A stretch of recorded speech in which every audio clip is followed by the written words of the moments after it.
नमस्कार दोस्तों, मेरा नाम डॉक्टर शानू श्रीवास्तव है और मैं एक साइकोलॉजिस्ट हूँ। साइकोलॉजिस्ट मतलब कि मनोवैज्ञानिक। और आप मुझे देख रहे हैं मेरे चैनल मन की सेहत डॉक्टर शानू के साथ।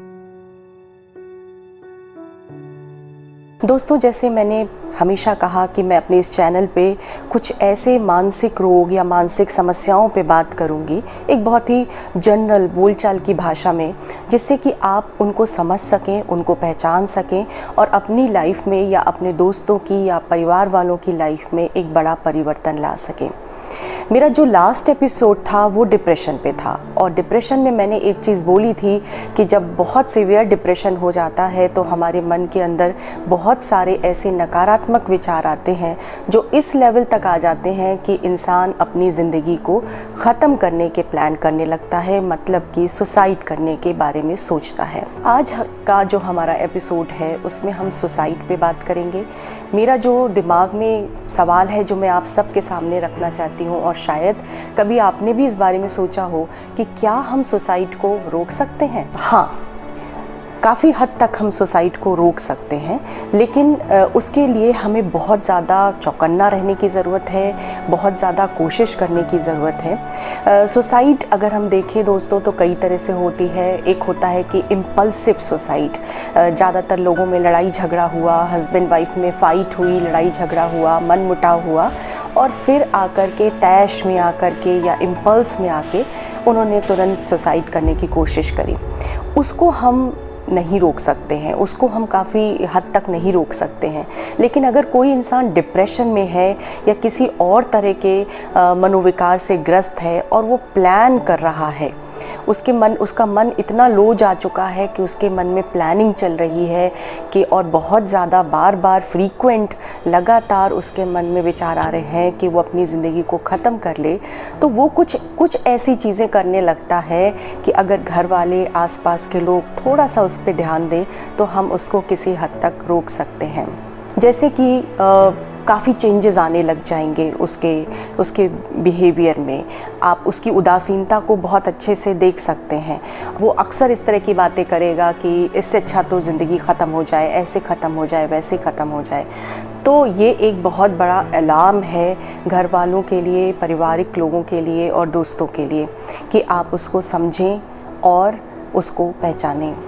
जब कोई भी व्यक्ति सुसाइड के लिए प्लान कर रहा होता है, उसके मन में बहुत ही ठोस विचार चल रहा होता है, बहुत ही सघन विचार चल रहा होता है कि वो अपनी ज़िंदगी को ख़त्म कर ले, तो उसमें वो एक चीज़ और भी कर सकता है कि वो कुछ ऐसे काम करने लगता है जो वो पहले नहीं करता था। जैसे अपने उन दोस्तों से मिलना, उन रिश्तेदारों से मिलने की कोशिश करना जिनसे वो बहुत रेयर मिलता था। एक थॉट होता है दिमाग में कि अब मैं जा रहा हूँ या मैं जा रही हूँ तो मैं सबसे मिलता चलूँ, सबसे एक बार मिल लूँ, हेलो हाय कर लूँ।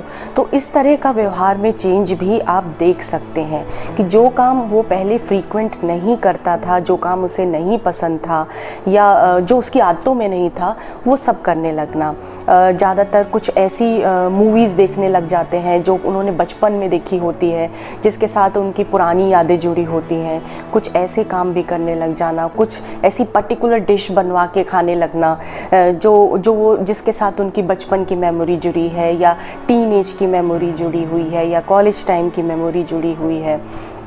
अचानक से ये लोग बहुत ज़्यादा स्वीट भी हो जाते हैं बात करने में, बहुत ज़्यादा हम्बल भी हो जाते हैं बात करने में।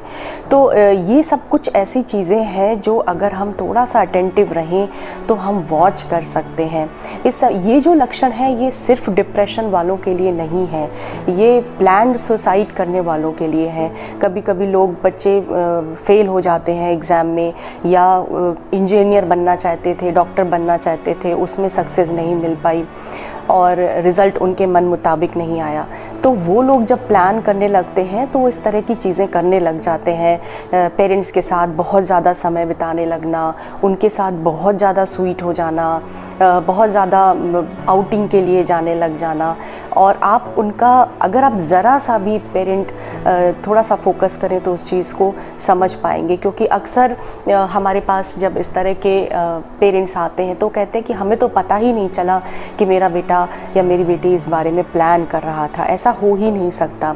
कहीं ना कहीं कुछ ना कुछ उसके बिहेवियर में ज़रूर चेंज आ रहा था, लेकिन हम अपनी लाइफ में इतना ज़्यादा मसरूफ़ होते हैं कि हम उस पर ध्यान नहीं देते, हम उसको पॉइंट आउट नहीं कर पाते, उसको समझ नहीं पाते। तो बहुत ज़रूरी है कि हम अपने परिवार वालों से अच्छे से बातचीत करते रहें और उनके मन की बातों को निकालते रहें और समझते रहें कि उसके अंदर क्या बिहेवियर में चेंज आ रहा है। आजकल सबकी लाइफ बहुत बिजी है, हर कोई अपने आप में बहुत ज़्यादा व्यस्त है, तो हम दूसरे की ओर कभी फोकस ही नहीं करते कि वो कुछ ऐसा कर रहा है जो जैसा वो शायद बहुत साल पहले करता था।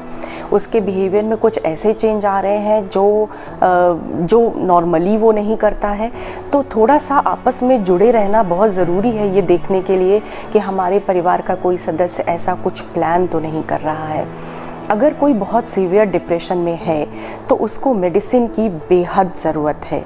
जब सुसाइड वाली टेंडेंसी आने लगती है, सुसाइडल प्लान चलने लगते हैं, वहाँ पे दवाई की बहुत ज़्यादा ज़रूरत है। जैसा मैं हमेशा कहती हूँ और मैंने पिछले एपिसोड में भी बोला कि अगर आपको 103 बुखार है तो वो क्रोसिन या कैल्पॉल से ही डाउन होगा। इसी तरह से अगर मूड इतना लो चला गया है कि आप अपनी ज़िंदगी को ख़त्म करने के बारे में सोच रहे हैं तो दवाई की हमें बेहद ज़रूरत है। लेकिन इसमें देखा गया है कि बहुत सारे लोग दवाई को कंटिन्यू नहीं करते, उसको छोड़ देते हैं। जैसे अभी कुछ समय पहले एक बहुत बड़े सेलिब्रिटी ने बहुत कम एज में अपनी ज़िंदगी को ख़त्म कर लिया। मैं सुशांत सिंह की बात कर रही हूँ। बहुत सारे और कारण भी हो सकते हैं उसके पीछे, लेकिन ये भी निकल के आया कि उनको डिप्रेशन था और वो दवाई को कंटिन्यू नहीं रखते थे, डॉक्टर्स बदलते रहते थे। तो ऐसा नहीं करना है। साइकेट्रिक मेडिसिन को कंटिन्यू रखना है, आपको लगातार उसको इस्तेमाल करना है और जिस डॉक्टर से आपने शुरुआत करी है उस पर पूरा फेथ रखना है। दवाई ये बहुत अलग तरह की होती है। जो साइकेट्रिक दवाइयाँ हैं वो ऐसी बिल्कुल नहीं हैं कि आपने आज एक गोली खाई और आप तुरंत ठीक हो गए। इसको हम बहुत ही छोटे छोटे अमाउंट में देते हैं जिससे ब्लड में एक प्रॉपर लेवल बन जाए। तो 10-15 दिन बाद तो ब्लड में उसका लेवल बनना शुरू होता है और आप अच्छा महसूस करते हैं। तो इसलिए दवाई को कंटिन्यू रखना है। दवाई ही एक ऐसी चीज़ है जो कि इस थॉट को जड़ से ख़त्म कर सकती है।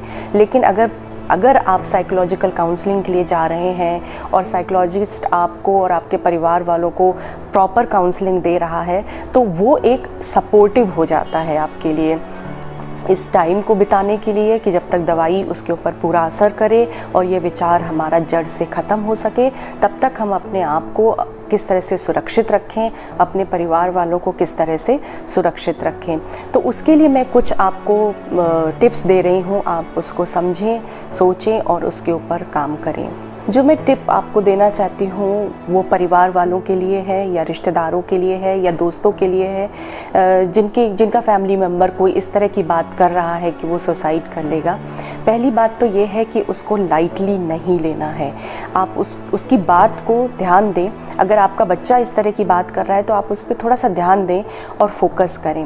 उसके साथ बैठ के बात करना बेहद ज़रूरी है, वेंट आउट करना बेहद ज़रूरी है, उसके मन के विचारों को बाहर निकालना बेहद ज़रूरी है। तो कम्युनिकेशन इज़ वेरी इम्पॉर्टेंट। आपकी बातचीत एक बहुत बड़ा रोल निभाती है उसके जीवन में। आप बात करके उसके मन की बातों को निकाल सकते हैं और ये भी जान सकते हैं कि उसके दिमाग में किस हद तक ये बात चल रही है, केवल विचार ही आ रहा है सुसाइड का या प्लानिंग भी चल रही है। तो इसलिए परिवार वालों का बातचीत करना बहुत ज़रूरी है। आप लगातार उस इंसान के साथ जुड़े रहें, बात करते रहें। अगर आप दूर हैं तो आप फ़ोन पे भी बात कर सकते हैं, वीडियो कॉल करें। वीडियो कॉल से हमेशा हम अपने आप को कनेक्टेड महसूस करते हैं, साइकोलॉजिकली एक दूसरे से जुड़ा हुआ महसूस करते हैं। तो हर दिन हर समय उसके ऊपर नज़र रखना और बातचीत करना, उसको तो कभी ना भूलें। वो सबसे बड़ा एक तरह से मैं कहूँ कि आपके सामने सबसे बड़ा उपाय यही है कि आप बातचीत को कंटिन्यू रखें। ऐसे लोगों को इम्पल्स आ जाती है अचानक से मूड लो हुआ और इम्पल्स आ गई, तो वो आसपास देखते हैं कि उनके पास क्या चीज़ मौजूद है जिससे वो ईज़िली अपनी ज़िंदगी को ख़त्म कर सकें।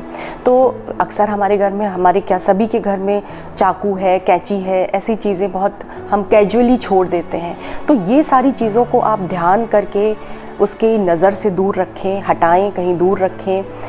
कुछ ऐसे हमारे पास केमिकल्स भी होते हैं जो हम घर के साफ़ सफाई में इस्तेमाल करते हैं, उनको भी उसकी नज़र से, उसकी पहुंच से दूर रखें कि ऐसा ना हो कि उसके अंदर इम्पल्स उठे और वो एकदम से सारी चीज़ों को देखे और उसका इस्तेमाल कर ले। मैं एक इंसिडेंट बताना चाहती हूँ। एक बार मेरे पास एक पेशेंट आया था, उसने एक हम गुड नाइट लगा के छोड़ देते हैं, तो उसने गुड नाइट रेपेलेंट को ही पी लिया। हालांकि उसको हुआ कुछ नहीं उससे, लेकिन फिर भी एक बहुत बड़ी मुसीबत उसके परिवार वालों के सामने खड़ी हो गई।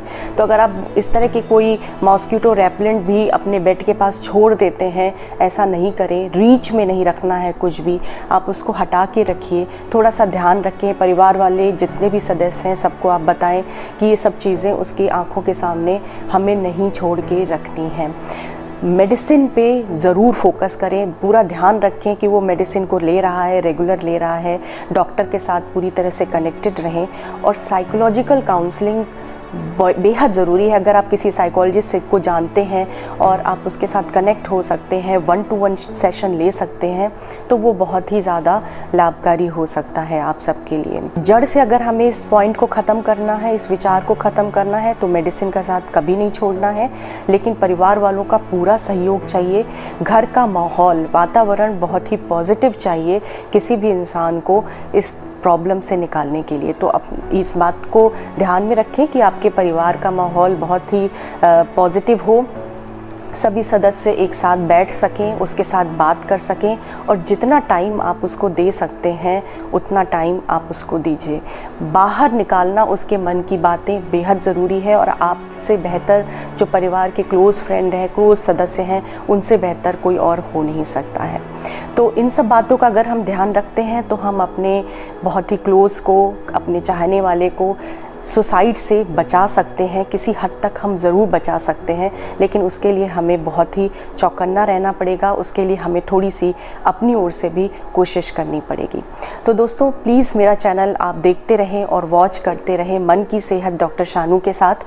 लेकिन इस चैनल को लाइक करना और सब्सक्राइब करना बिल्कुल नहीं भूलें, क्योंकि जिससे कि जैसे ही मैं कोई नया एपिसोड लेकर आऊँ वो आप तक तुरंत पहुँच सके। तो मैं जल्दी ही आपसे फिर मिलती हूँ एक नए टॉपिक के साथ अपने चैनल मन की सेहत डॉक्टर शानू के साथ। Thank you.